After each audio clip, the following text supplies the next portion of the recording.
Hey everyone, thanks for joining me today. I want to apologize for this video taking so long. You guys know the deal. I've just been busy with school and New York Comic Con stuff, but I'm so glad to finally be getting this video out because I know it's been highly anticipated. Despite her not showing up that much, I mean, I like Millie. I think she's fine. I don't really have any strong opinions on her. I think she's pretty sweet. I always loved characters that have a more lively and upbeat personality, and she has a lot of pretty cool moments, but overall she's barely ever around and hasn't been given the proper time to shine. Like, come on, tell me one groundbreaking story-changing thing that she's done outside of saving Moxie a couple times. Yeah, exactly.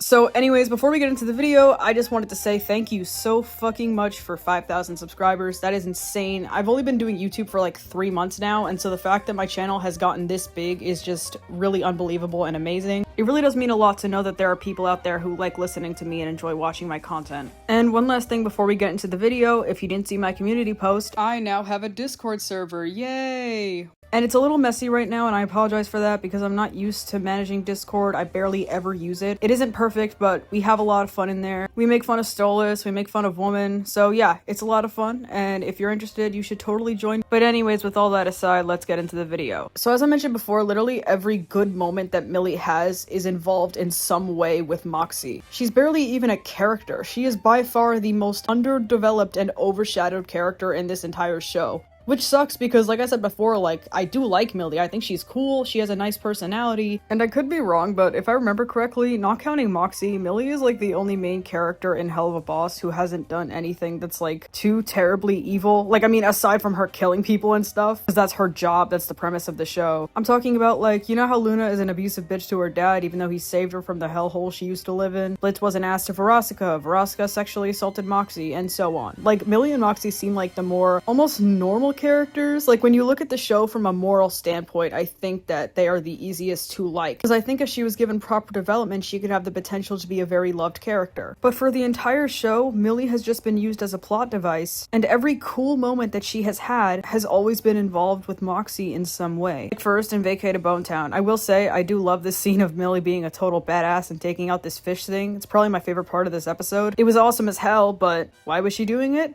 To save Moxie. Then in the Harvest Moon Festival, we get introduced to Millie's family, but we still don't learn anything about her or her past. We just meet her mom and her dad and her sister, like, which is cool, I guess, but I just wish we were given more substance. Maybe, I don't know, have Millie or her family talk about what life was like growing up or what she was doing before she joined IMP. And later in this episode, Millie fights for Moxie to defend him from Stryker, which is a cool moment that I liked seeing. The way they care about each other is sweet, but again, Millie has not had a moment like this to shine without Moxie being involved in some way. Then there's Truth Seekers, which is one of my favorite episodes in Hell of a Boss. Seeing Luna and Millie work together was definitely a welcome surprise. These two make a pretty badass duo. And again, she has some really cool fight scenes. One thing I will say about Hell of a Boss, as much as I shit on it, I do want to give credit where credit is due and say that the animation is amazing. I think that's why I enjoyed this episode so much. I really do want to see more scenes like this. But anyways, yeah, this episode is cool, and the fight scene at the end is awesome. But again, the main reason why Luna and Millie infiltrated this base in the first place was because the boys were in trouble. And next is the news, she saves Moxie from being forced to marry Chaz. And unhappy campers, she tries to reassure Moxie after the camp kids were dicks to him. And I could go on, but you get the point. Millie really hasn't had a moment to shine without another main character being involved. Like, when are we going to see her finally fight to save herself? And I really hate it when people use the excuse, well, the show isn't over yet, there's still time to give her development, you just have to be patient. Yeah, that's true, I'm not trying to rush the writers or anything, but let's be honest, the character development in this show is incredibly imbalanced. I understand they can't give every character the same exact amount of screen time, but certain characters definitely get a hell lot more spotlight than others. And I noticed a lot of people saying that Millie gets development in her short, and to be honest, I haven't watched the Hell of a Boss shorts until now. So yeah, this was my first short, and honestly, I really liked it. I thought it was really adorable and sweet. It was nice seeing Millie get some screen time, and I really love the relationship she has with her sister Sally. You might be wondering, then what's wrong with this short? It's focused around Millie, and she gets a little bit of screen time. Yeah, that's all great, but there's just one giant fucking problem. This is a short, not an episode. 4 minutes is not nearly enough to expand on Millie's character or give her the development that she deserves. Why make this before giving her a proper backstory? Like, even after this short, we literally know next to nothing about her family. For all of the rest of the characters in this show, I could give pretty detailed explanations about her past. I could do that for almost every single main character in this show except for Millie. I couldn't tell you many things I remember about her or her family. Like, there's her dad, who was kind of a dick to Moxie at first, and then there's the mom, who is less of a dick, but still a dick. And then there's Sally. Sally's cool. And then according to the wiki, Millie also has 3 unnamed brothers that aren't introduced, which I literally forgot about. And they live on a ranch, and Millie used to date Chaz. I genuinely couldn't tell you anything else I remember about Millie or her character. And this is coming from someone who's had to watch this show like 5 times. And going back to the short, maybe I'm stupid and just incapable of understanding basic writing, but I don't understand how this short gave Millie any development. Like, all that happens is these two are just having a fun day together. And the one little conflict is Sally being like, hey, I miss having you around. Why do I always have to come here? Why can't you just come back home? And Millie's like, well, I have a job to do. And then they argue for like a solid 10 seconds. And then immediately after, everything is fine and back to normal. Because maybe the bond between siblings was the hell of a boss we made along the way. And so as much as I like this short, it really doesn't do anything for Millie's character. I mean, yeah, it shows how kind she is and how much she cares about her family, but we already knew all that. If anything, I'd argue that this short does more for Sally's character than it does for Millie's. And for this next part, I didn't want to do this because I'm not trying to imply that I think I'm a better writer than Vivzie or her team or anything, but here's a simple little idea I came up with for a Millie-focused episode. So unfortunately, I think that Unhappy Campers had some really wasted potential for Millie to develop. Remember how in this episode, Moxie and Millie have an argument because Moxie was like, we're here to do a job and you're just enjoying being praised by everyone. And then Millie says, well, it's just nice to feel appreciated for once. This could imply that Millie felt unappreciated in her life during her childhood years, and so now getting this much positive attention is new for her. According to the wiki, Millie is one of 5 children. As I mentioned before, there's Millie and Sally as well as their 3 unnamed brothers. 5 kids is obviously a lot, and as someone who just has 2 siblings, it's still really easy for me to feel neglected and left out. The more kids you have, the less time you can spend on each of them individually. So maybe Millie's development could be her seeing her other siblings get praised for something and wanting that same validation, so she does something reckless in order to get her family's approval and recognition, but she only ends up getting hurt in the process. I don't know, that's probably really fucking stupid. I'm not really a good writer, but there are literally endless possibilities of other backstories for Millie. That was just a little example. In my opinion, we need a Millie-focused episode that doesn't involve any other major characters such as Moxie. I would instead love to see an episode of mainly her and her family, with the rest of IMP as background characters. Like I said before, we know close to nothing about her family, and there are still her 3 unnamed brothers that we haven't even seen in the show yet. We don't know what life was like for Millie growing up either, and I'd really like to see Millie's interactions with her other siblings. Millie's family is obviously very competitive. Having 4 siblings to compete with probably didn't help that. We really don't know who Millie is as a person or what events have shaped her into who she is today. I'm honestly just so surprised we haven't even gotten a little bit of development for Millie yet. I wonder why it's taken so long. It just seems long overdue at this point. I wonder why they're holding it back. And like I said before, I think Millie is really easy to like. I think she has the potential to become a very loved character if she's given a proper backstory. But anyways, that's all from me today. I'm sorry that this video is so short. I was originally planning it to be longer, but I'm already working on a script for my next video. Yes, it is Has-Been Hotel related. I decided to put my JoJo and One Piece videos on hold because I know most of you are here for Helliverse content, and so I want to get that out first to keep you guys as entertained as possible. I'm sorry to stretch this video. If I could just have another minute of your time. There are some important announcements I want to make. First of all, shout out to Naru for making this adorable drawing of Law and Corazon and posting it in my Discord. I was gushing about it. This is absolutely adorable. Thank you for sharing this with me. Then I wanted to give a shout out to another person in my server who also has a YouTube channel. She wants to grow her channel, so please consider checking out her content and subscribing to her. And last but definitely not least, thank you to I'm Literally Mob from MP100. I love this, by the way, for sharing their amazing Corazon cosplay. I am so glad to know that I have fellow subscribers that also cosplay, especially when they're cosplaying a character I love. We love Corazon on this channel.